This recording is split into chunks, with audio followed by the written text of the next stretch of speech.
program studi PG PAUD. Yang pertama yang harus teman-teman ketahui adalah terkait dengan istilah-istilah perkuliahan ya, istilah-istilah perkuliahan. Kalau di SMA kemarin mungkin masih istilah mata pelajaran. Kalau kita di sini kalau sudah kuliah namanya mata kuliah. Nah, nanti akan ada yang namanya SKS atau sistem kredit semester. Bagaimana cara menentukan SKS itu? Jadi jika mata kuliah memiliki bobot 2 SKS, maka tatap muka dilaksanakan secara 100 selama 100 menit. Mungkin agak mirip kalau di SMA namanya JP ya, jam pembelajaran. Satu JP itu sebanyak 45 menit ya, satu JP ya. Kalau di perkuliahan namanya SKS. Jadi 2 SKS artinya per 100 menit. Kalau kita lihat berarti satu SKS-nya adalah 50 menit. Nah, sistem pendidikan berbasis ini kemudian sebenarnya sangat fleksibel teman-teman. Biasanya nanti teman-teman, apalagi nanti kita akan menggunakan semacam LMS atau Learning Management System untuk mengontrol terkait dengan kehadiran, terkait dengan pengumpulan tugas-tugas. Itu nanti kita akan menggunakan yang nama sistemnya adalah Spot ya. Spot itu adalah sebuah sistem website yang akan mengontrol teman-teman selama perkuliahan satu semester itu. Dan biasanya nanti di dalam spot itu akan ada yang namanya KM atau koordinator mata kuliah. Apa fungsi dari koordinator mata kuliah tersebut? Salah satu fungsi utamanya adalah eh, mengontrol kelas, jadi menjadi semacam ketua kelas seperti itu, tapi hanya khusus di satu mata kuliah tertentu. Selain itu juga berkewajiban untuk melakukan improvement atau ACC jika misalnya seorang dosen sudah melakukan presensi di hari itu. Misalnya mata kuliah saya mata kuliah terkait dengan metodologi penelitian. Per hari ini yang hadir misalnya ada 10 orang. Nanti saya approve di sistem. Nanti teman-teman yang bertugas sebagai KM wajib untuk menyetujui apa yang sudah di-approve oleh dosennya. Ya, seperti itu. Kemudian, teman-teman juga harus paham apa sih makna dari SKS itu. Ya, makna dari satu SKS pada proses pembelajaran berupa kuliah, respons atau tutorial tersendiri terdiri dari beberapa hal. Yang pertama, kegiatan tatap muka ya 50 menit per minggu per semester. Kemudian, kegiatan pengudasan terstruktur 60 menit per minggu per semester dan kegiatan mandiri 60 menit per minggu dan per semester. Artinya teman-teman, pembelajaran itu tidak hanya ada di kelas saja, tetapi juga ada di luar kelas. Bagaimana kalau pembelajaran di luar kelas? Ya teman-teman, jangan berpikir lagi, utama yang mahasiswa baru, seperti berpikirnya siswa di SMA. Semua materi itu bersumber dari guru, tidak sama sekali kalau di sistem perkuliahan. Dalam hal ini dosen hanya akan memberikan semacam garis-garis besar perkuliahan. Untuk lebih detailnya, teman-teman akan diarahkan untuk belajar secara mandiri ataupun berkelompok, ataupun nantinya akan diberikan tugas secara terstruktur. Ya, apakah itu nanti proyek, apakah itu nanti tugas observasi, apakah itu nanti tugas bikin produk dan lain sebagainya. Yang jelas dalam sistem perkuliahan di kelas itu kalau kita ingin lihat persentasenya mungkin hanya sekitar 25% di kelas ya informasi perkuliahan atau ilmunya lah. Sisanya nanti dilakukan di luar kelas untuk pengembangan dirinya. Maka dari itu, itulah yang membedakan antara mahasiswa dengan siswa. Karena kalau mahasiswa itu sistem belajar mandirinya lebih dominan ketimbang yang diberikan oleh dosen atau guru. Jadi penting teman-teman untuk memahami. Yang kedua, terkait dengan SKS yang bisa diambil ya atau SKS yang bisa diambil berdasarkan indeks prestasi semester. Jadi teman-teman kami harap untuk di semester satu dan semester-semester selanjutnya untuk yang mahasiswa yang sudah angkatan lama, tolong diperhatikan juga IPK-nya. Jangan menganggap bahwa IPK saya, IPK nggak penting, yang penting ilmunya. Oh, tidak seperti itu sistemnya. Karena sistem juga, kalau kita ingin melakukan percepatan, IPK juga penting untuk diperhatikan. Ya, kenapa IPK penting untuk diperhatikan? Karena juga akan mendukung akselerasi teman-teman, utamanya dalam mengambil mata kuliah yang disediakan. Seandainya IPK teman-teman tidak memenuhi standar yang ditetapkan, misalnya nih IPK teman-teman di bawah 2 ya, harusnya di semester ini mengambil mata kuliah yang disediakan ada misalnya 10 mata kuliah ya. Ternyata karena IPK-nya rendah atau di bawah standar, maka yang bisa dikontrak hanya 2 atau satu saja. Kan itu rugi ya secara waktu dan juga secara finansial. Teman-teman sudah bayar UKT, mungkin UKT-nya lumayan mahal, namun mata kuliah yang boleh dikontrak hanya satu dari 10. Padahal kan kalau IPK-nya lumayan tinggi bisa mengontrak semuanya dan juga bisa mempercepat mata kuliah, mempercepat SKS yang harus dicapai. Makanya teman-teman tolong cermati, ya, tolong cermati IPK-nya baik-baik, jangan terlalu jeblok lah. Dan jangan sampai juga teman-teman IPK aja ya. Ini adalah tabel beberapa deskripsi yang kalau misalnya di bawah IPS-nya ya, sorry, IPS-nya di bawah 2,5, maka yang bisa diambil hanya maksimum 16 SKS. Dan itu by sistem, teman-teman. Jadi teman-teman kalau dapat IPS atau indeks prestasi seperti itu, jangan heran nanti kalau kok saya tidak bisa tambah mata kuliah lagi? Ini kenapa? Apakah sistemnya error? Ya bukan ya. Itu sudah tersetting seperti itu di akun siap ya. Di akun siap teman-teman masing-masing. Jadi penting untuk kemudian memperhatikan. Karena kami nanti IPK-nya semuanya di atas 3,5 ya. Jadi bisa memaksimalkan kontrak.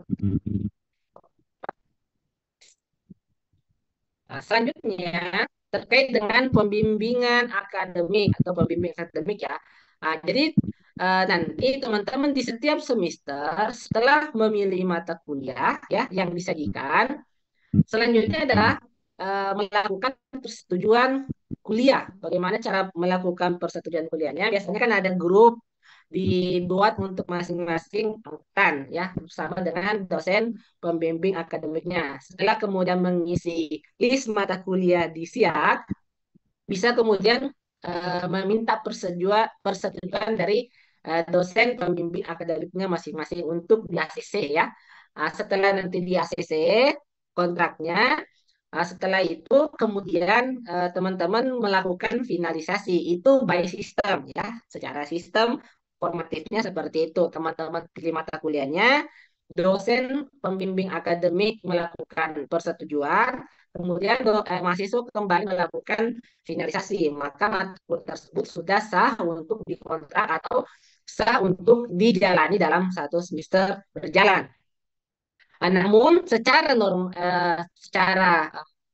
normatifnya juga mata kuliah terdapat semacam pemantauan dan evaluasi studi mahasiswa ya yang mencakup kemajuan studi, masa studi, status kemahasiswaan dan yang paling penting ini jangan sungkan untuk membicarakan apa saja permasalahan-permasalahan yang teman-teman alami.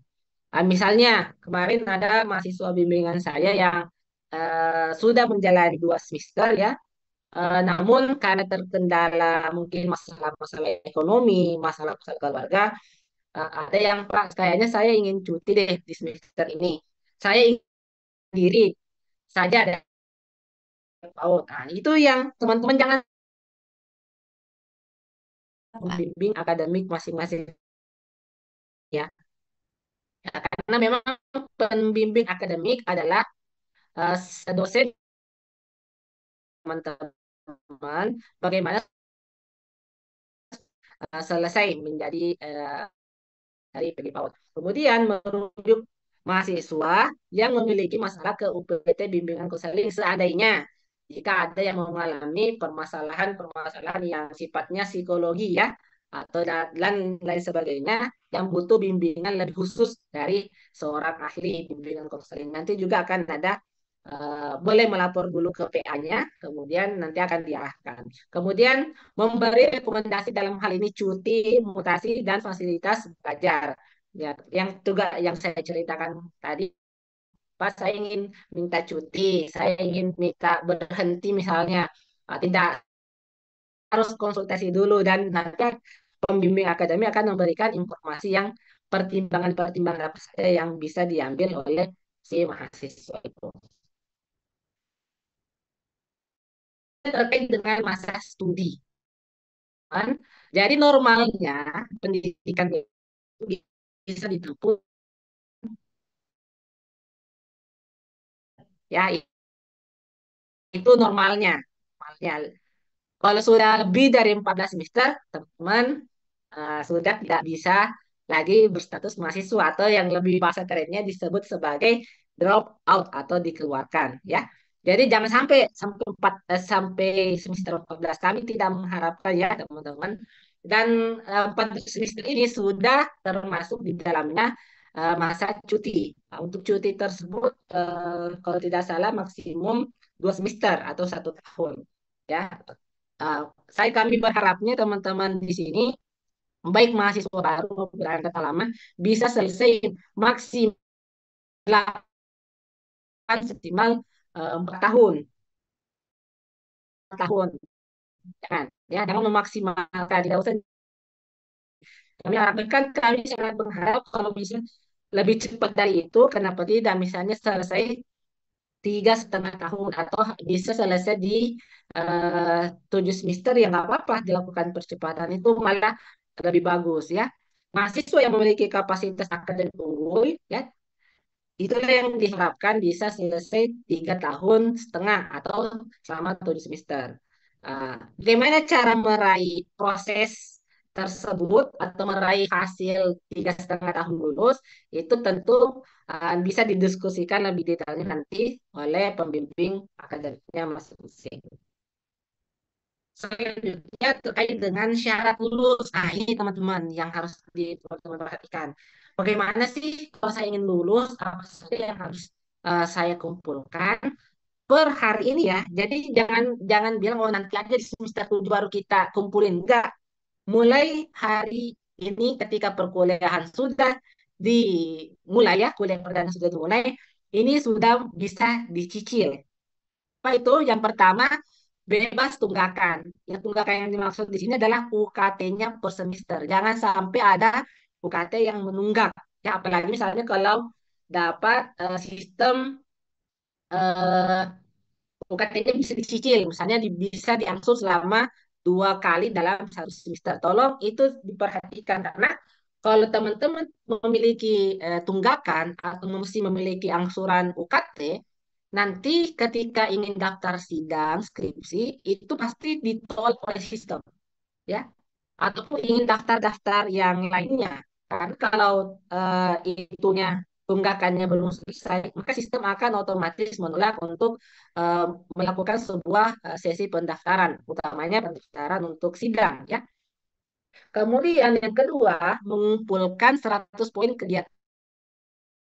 100 poinnya seperti apa nanti akan lebih detail sama Bu Mira. Yang jelas teman-teman, wajib hukumnya untuk berkegiatan di luar kampus. Dalam hal ini ikut hima, ikut organisasi, tapi organisasinya yang lingkup kampus aja ya. Saya menyarankan nggak usah ikut organisasi-organisasi di luar kampus, karena itu tidak jelas kegiatannya seperti apa, apakah mendukung akademik atau tidak. Kalau ikut hima, udah pasti mendukung, karena kita bisa mengontrol secara langsung ya kegiatan ekstrakurikulernya ya. Kemudian eh, memiliki skor PTSOL minimal 475 ya. Ini kayak semacam TOEFL teman-teman. Untuk mahasiswa baru ya, tolong belajar bahasa Inggris ya, utamanya TOEFL karena teman-teman tidak akan bisa daftar sidang nanti kalau eh, skor TOEFL-nya masih di bawah 475. Ini berlaku untuk angkatannya Silvi ya, kemudian angkatan 23 dan juga 24. Kemudian memiliki satu sertifikat kompetensi, minimal satu ya sertifikat kompetensi. Kemudian memiliki satu sertifikat kewirausahaan dan juga memenuhi syarat publikasi. Untuk detailnya nanti akan kita detailkan di masing-masing pembimbingan akademik. Nah, itu saja mungkin yang bisa disampaikan. Lebih kurangnya mohon maaf. Assalamualaikum warahmatullahi wabarakatuh. Baik, terima kasih ya Bapak atas penyampaian materinya. Sangat menarik ya Teh materi yang disampaikan oleh Pak Adi. Betul. Oke, di sini jika Akang Teteh ada yang ingin bertanya, boleh untuk raise hand terlebih dahulu. Jika tidak, boleh nih buat Akang Teteh. Jika ada yang ingin bertanya, boleh untuk raise hand terlebih dahulu. Dan jika tidak ada, nanti kami tunjuk di mana Teh. Dia boleh banget dong Teh. Buat Akang Teteh maba nih. Siapa tahu ada yang masih penasaran mengenai perkuliahan itu. Kayak gimana sih? Boleh nih untuk raise hand-nya. Betul. Ayo Kang Teteh.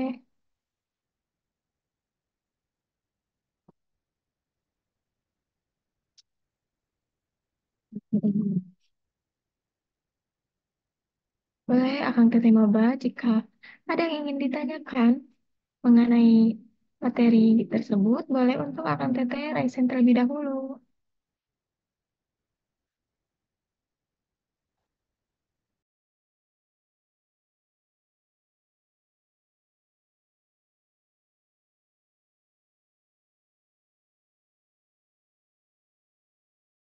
Boleh Akang Teteh jika ada Akang Teteh yang masih penasaran atau masih ada yang dibingungkan, boleh untuk tanyakan saja, boleh untuk raise hand terlebih dahulu.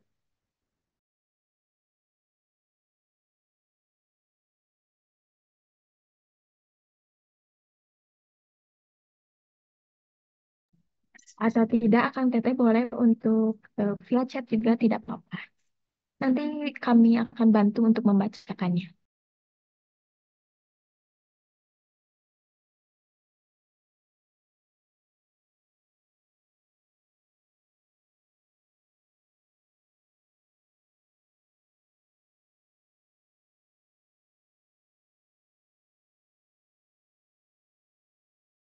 Baik, Bapak, ini ada yang bertanya nih T dari Teh Dita. Sertifikat kompetensi itu seperti apa ya, Bapak? Oh Boleh. ya, oke. Langsung dijawab ya. Saya nonaktifkan Silahkan. video supaya suara saya tidak patah-patah ya.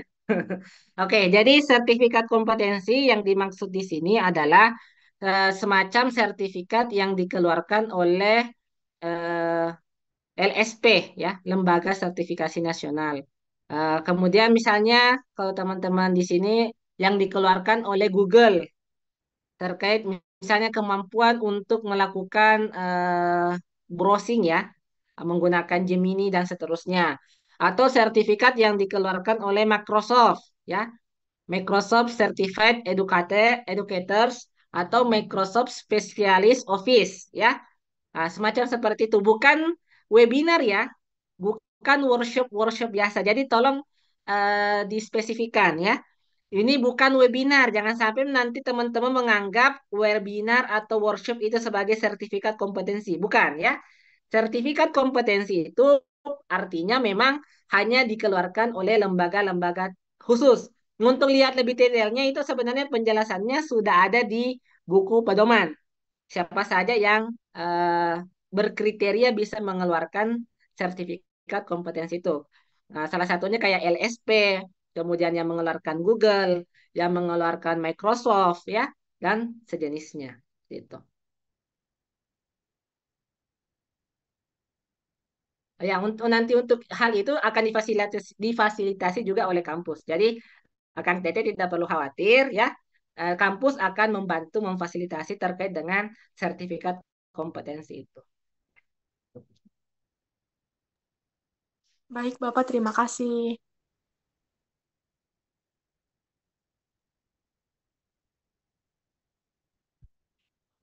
Saya baca aja di chat ini. Izin bertanya, Bapak, kalau mau mendapat sertifikat kewirausahaan itu seperti apa? Oh ya, untuk sertifikat kewirausahaan sama ya. Eh, nanti akan difasilitasi juga oleh kampus dibantu dengan hima untuk menyelenggarakan kegiatan supaya sertifikatnya itu bisa kemudian teman-teman peroleh ya untuk sertifikat kewirausahaan. Tenang, jangan terlalu panik sekarang. Akan ada fasilitas yang bukan berarti kalau syaratnya seperti itu mahasiswa individu sendiri yang nyari, enggak. Kita akan berusaha supaya memfasilitasi supaya semuanya bisa mendapatkan sertifikat memang dipersyaratkan.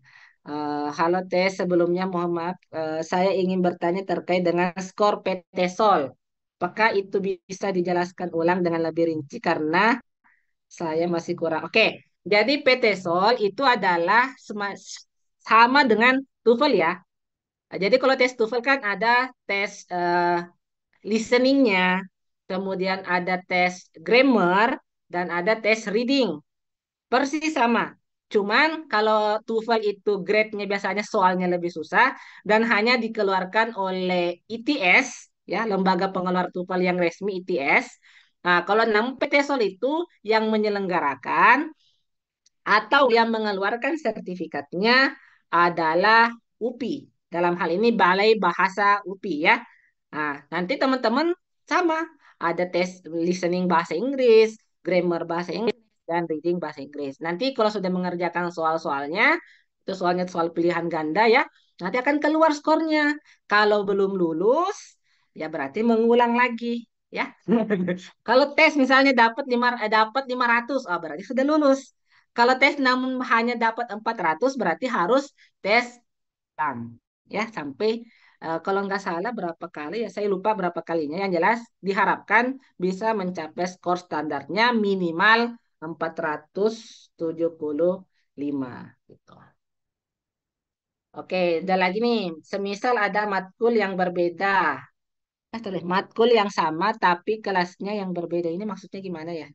Matkul yang sama. Oh ya, jadi teman-teman di SIAK itu tolong kalau memilih mata kuliah diperhatikan juga kelasnya. Misalnya nanti mata kuliah itu disajikan sama tapi kelas yang berbeda ya. Jangan ambil semua mata kuliah itu.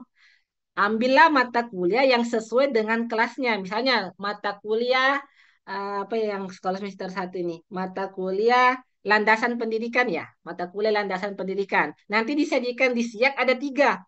Jangan checklist tiga-tiganya. Tolong dilihat landasan pendidikan ini masuk di kelas A, kelas B, atau kelas C. Nah, nanti lihat teman-teman itu di siaknya teman-teman masuk kelas apa? Kelas A, kelas B, kelas C. Kalau misalnya di siaknya teman-teman adalah kelas A, pilihlah mata kuliah yang memang disediakan di kelas A. Jangan lantas memilih mata kuliah yang ada di kelas sebelah atau di kelas B atau kelas C ya. Tolong dilihat lagi di siaknya. Mudah-mudahan terjawab ya. Ada lagi nih.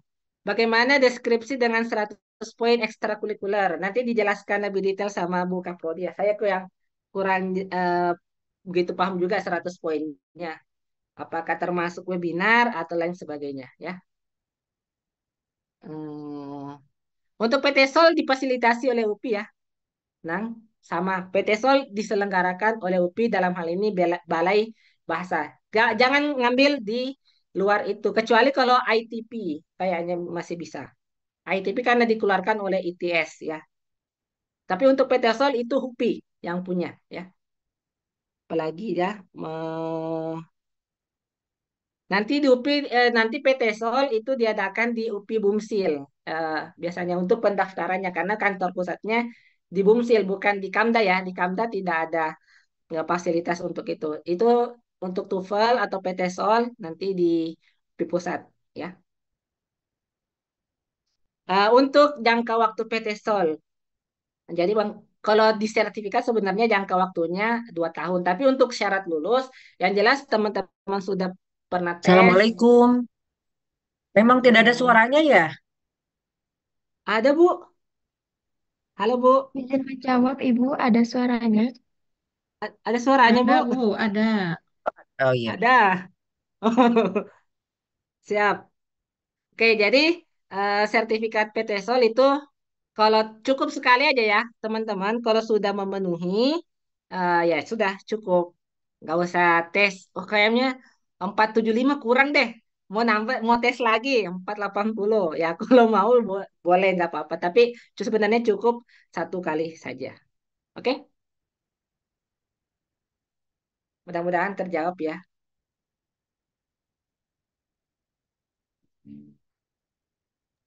Boleh Bapak, ini masih ada yang bertanya.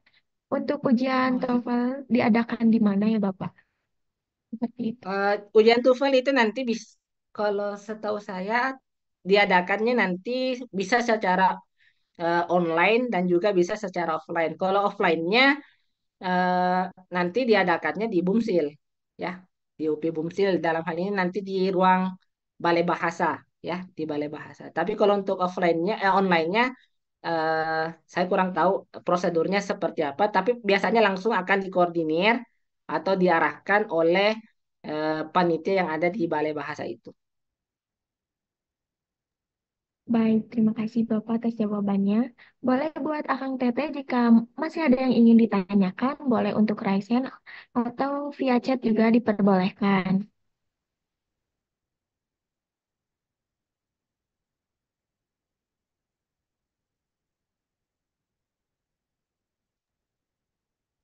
Nah, Bapak ada yang bertanya lagi.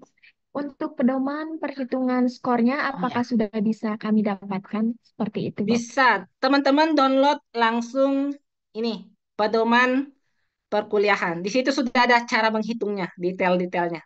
Download aja PDF-nya, ya. Di-download PDF-nya, dibaca baik-baik. Yang tadi yang saya share di awal, pedoman penyelenggaraan kemahasiswaan UPI. Langsung aja ketik di Google, langsung muncul itu PDF-nya. Baik, Bapak, terima kasih.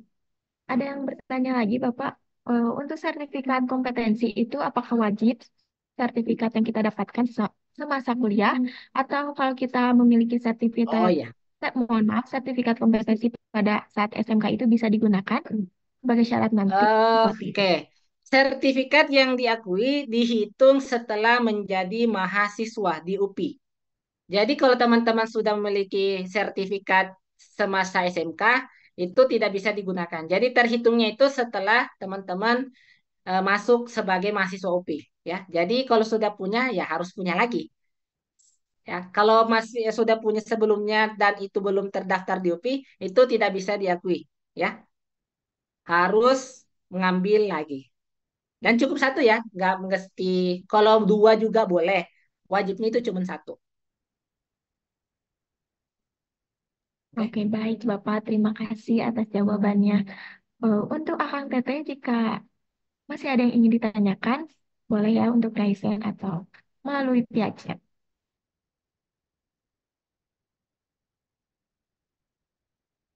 Sepertinya udah habis nih. Baik, baik, jika sudah tidak ada, kita lanjut saja.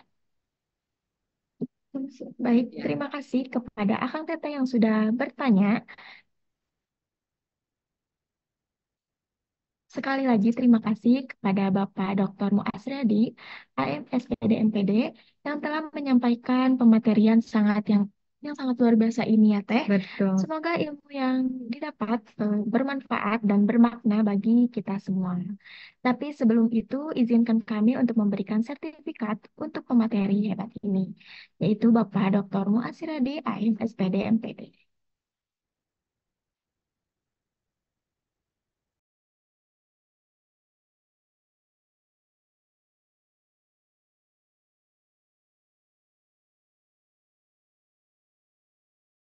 Baik Bapak, ditunggu sebentar ya Bapak.